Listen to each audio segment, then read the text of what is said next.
celui qui va annoncer l'Évangile selon le saint apôtre et évangéliste Marc.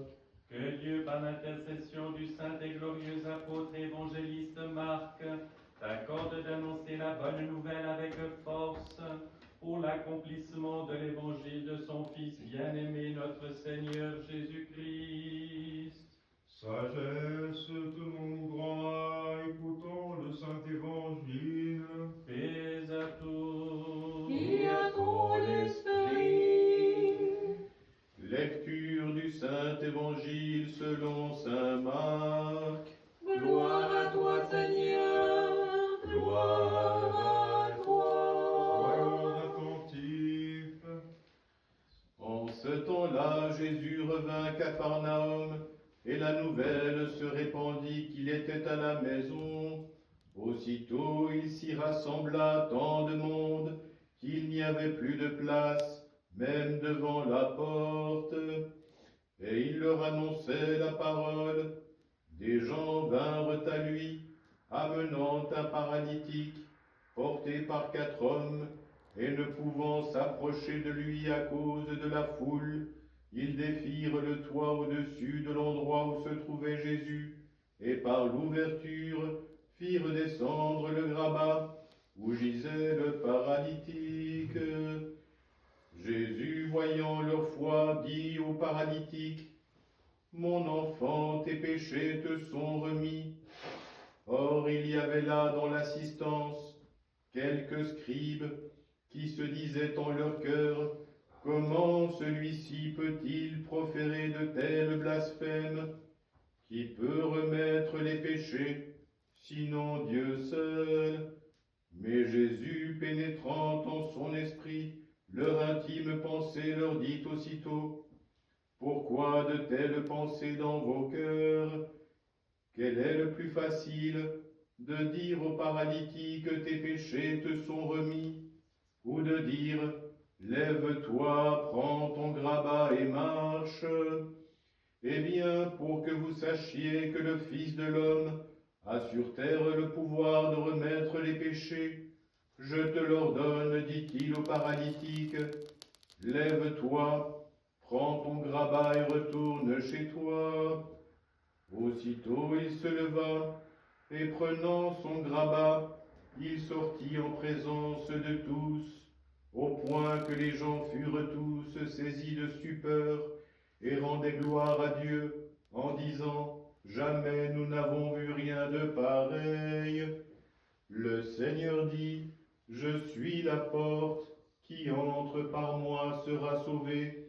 Il entrera et sortira, et sa pâture trouvera. Le voleur ne vient que pour voler, pour égorger, pour détruire. Moi, je suis venu pour que les brebis aient la vie et qu'elles soient dans l'abondance. Je suis le bon pasteur.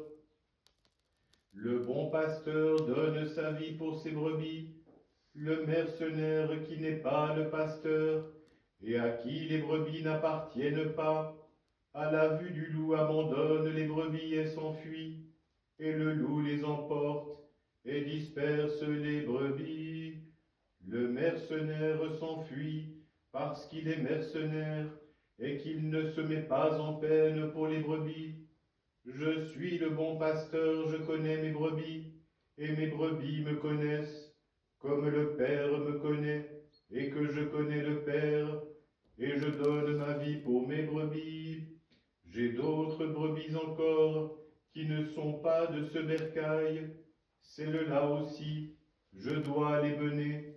Elles écouteront ma voix, et il n'y aura plus qu'un seul troupeau et qu'un seul pasteur.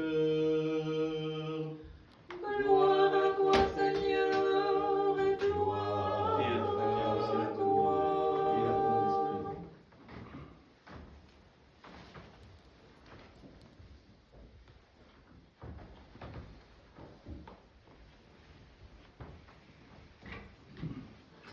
Au nom du Père et du Fils et du Saint-Esprit, ainsi soit-il. Chers frères et sœurs,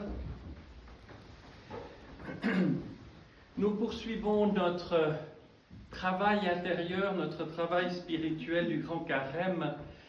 Et en ce deuxième dimanche du Grand Carême, nous commémorons tout particulièrement le saint archevêque Grégoire Palamas de Salonique, qui fut un témoin tout à fait extraordinaire au XIVe siècle de la foi orthodoxe, à un moment où, encore une fois, elle était attaquée.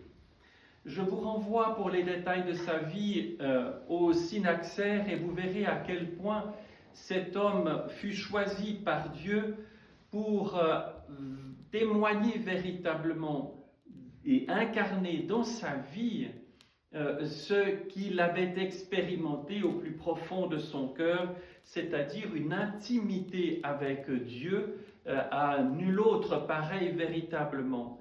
Et cette expérience spirituelle profonde lui a permis de discerner dans les discours et l'illusion de la raison mise en avant et par-dessus tout et jugeant de tout, ce qui n'appartenait véritablement pas à la foi était illusion spirituelle. Et il l'a su dans des prédications, dans des textes tout à fait admirables, défendre cette foi orthodoxe.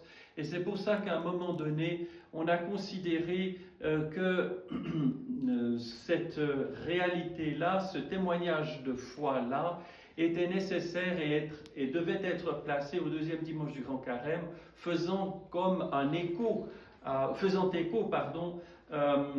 au dimanche de l'orthodoxie, le premier dimanche du Grand Carême.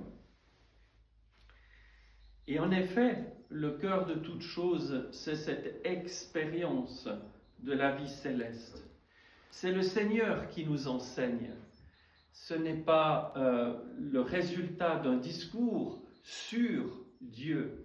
Et là, je pense qu'il y a quelque chose de fondamental que nous devons véritablement comprendre et intégrer dans notre vie chrétienne, dans notre vie spirituelle. Vous pouvez étudier la chose que serait le christianisme ou la chose que serait Dieu comme un objet de connaissance où l'on va beaucoup étudier, etc. Et le faire de manière tout à fait scientifique, de manière tout à fait rigoureuse, sans avoir la foi pour autant. Ce que vous direz ne sera pas forcément faux, mais sera mort. Parce que, encore une fois, c'est Dieu qui se fait connaître à l'âme qui le désire. C'est un dialogue de l'âme humaine avec son Dieu.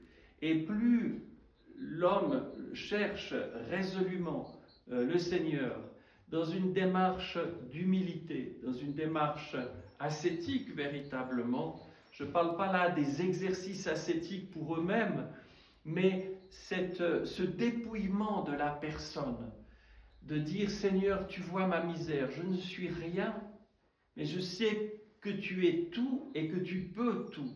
Visite ma misère. » Et lorsque l'homme vit dans cette situation-là où il se place de cette façon devant Dieu, alors l'humilité grandit dans son cœur avec le repentir. Et à ce moment-là, Dieu le visite, le Saint-Esprit le visite et lui fait connaître ce qu'est l'amour du Christ. Les deux passages de l'Évangile que nous venons d'entendre sont extrêmement forts. Le Seigneur n'est pas un grand maître spirituel, il n'est pas un grand prophète, il est Dieu fait homme. Et cette affirmation-là est le témoignage de ce que les hommes ont vu de lui. Le Christ pardonne les péchés. Il en a l'autorité parce qu'il est Dieu. Il guérit les malades. Mais il ne guérit pas les malades comme de grands saints l'ont fait, ont ressuscité les morts. Au nom de Jésus-Christ, je te guéris, ou tu es guéri. Il dit, je te guéris. Qui, sinon Dieu, ne peut le dire? Et les scribes incrédules portent témoignage contre eux, parce que la question qu'ils posent est la bonne. Ils sont interrogés. Qui d'autre que Dieu peut remettre les péchés? Ils posent la bonne question. Et cela, malgré eux, si vous voulez, permet à la vérité d'être manifeste. Et cet événement se passe non pas dans le secret d'une chambre, mais dans un lieu public où une foule immense est présente et donc est témoin de ce qui se passe. Et le Seigneur ne fait pas dans la démonstration, dans l'extraordinaire. C'est extraordinaire, mais il n'est pas dans l'événement qui va marquer. Il n'est pas dans l'effet qu'il va produire. Il est dans la vérité. Et ce miracle extraordinaire qui se passe, qui se déroule devant tant de gens, s'appuie sur la foi des gens. Voyons leur foi. On se dit souvent, mais il n'y a pas de miracle, il n'y a rien qui se passe. Parce que notre cœur est dur, parce que notre cœur est fermé. Et Dieu, vous le savez, ne violente jamais, ne s'impose jamais. Le Seigneur invite. Le Seigneur, lorsqu'il est invité, visite et guérit. Si notre cœur refuse la foi, refuse de reconnaître le Christ pour qui il est, le Seigneur n'agira pas. Pas parce qu'il dira, parce que vous avez tout faux, je ne viens pas. Mais simplement, il attendra encore une autre occasion, un moment favorable où l'homme, tout d'un coup, voyant la vanité, l'incapacité qui est la sienne, s'adressera à son Seigneur et à son Dieu, même s'il ne le connaît pas. Combien de fois n'avons-nous pas d'ailleurs entendu même de grands écrivains qui disaient « Si tu existes », s'adressant à Dieu dans leurs circonstances de souffrance ou autres, « Si tu existes, montre-moi ceci ou fais cela ». Et il y a à ce moment-là un déclic qui se passe. Alors oui, Saint Grégoire Palamas a parlé. Il a parlé véritablement en chrysostome, c'est-à-dire avec une bouche d'or. Parce qu'il avait expérimenté l'amour ineffable de Dieu, il avait compris, ou plutôt réalisé en lui, vécu en lui la présence du Saint-Esprit, la présence du Père Céleste et du Verbe créateur. Il a compris parce qu'il a vécu ce qu'était la vie trinitaire et il a pu en parler ainsi, de manière tout à fait extraordinaire. Parce qu'il a vécu et expérimenté Dieu, il a compris et vécu ce qu'est cette grâce de Dieu qui se communique à nous, cette capacité à l'homme de devenir Dieu à son tour, par participation. Il a pu réaliser et distinguer ce qui est de l'essence même de Dieu, de ce qui est communiqué à l'homme, et que sont, selon les termes qu'il utilise, les énergies divines. C'est un mot qui est piégé aujourd'hui parce que quand les gens parlent d'énergie, on est dans l'ésotérisme. Ce n'est pas de ça qu'il s'agit. On prendra un autre mot qui est d'origine occidentale, qui vaut ce qui vaut, c'est la grâce. C'est toute cette vie divine qui, elle, se communique par Dieu et nous fait participer, communier à la vie divine et à l'intimité de Dieu. Alors, chers frères et sœurs, je pense que c'est une grande bénédiction que cette commémoration ait lieu pendant le carême, parce qu'il faut orienter notre travail spirituel à cette mesure-là, pour éviter d'être dans l'émotionnel, dans le ressenti que l'on chercherait à tout prix. et dans l'illusion spirituelle en définitive. Donc, remercions Dieu qu'il nous ait donné de semblables témoins, qui sont innombrables, qui sont tous différents. Aujourd'hui, on commémore également l'invention des reliques de la bienheureuse Matrona de Moscou, qui est un personnage totalement différent, mais qui a vécu et expérimenté la vie divine et l'a communiquée, et a permis, durant la période de la grande persécution athée du XXe siècle, au peuple chrétien d'être consolé, d'être raffermi dans sa foi. Et nous sommes dans une période où il est nécessaire que notre foi soit raffermie. Il est nécessaire que notre foi soit nourrie par les sacrements, par la communion au corps et au sang du Christ. Parce que sinon, tourneboulés par tout ce qui se passe autour de nous, tous ces troubles innombrables, toutes ces souffrances que l'on voit autour de nous et dans nos propres cœurs, comment résisterons-nous?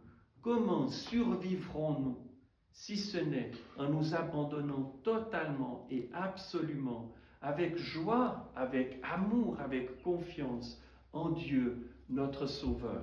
Au nom du Père et du Fils et du Saint-Esprit, ainsi soit-il.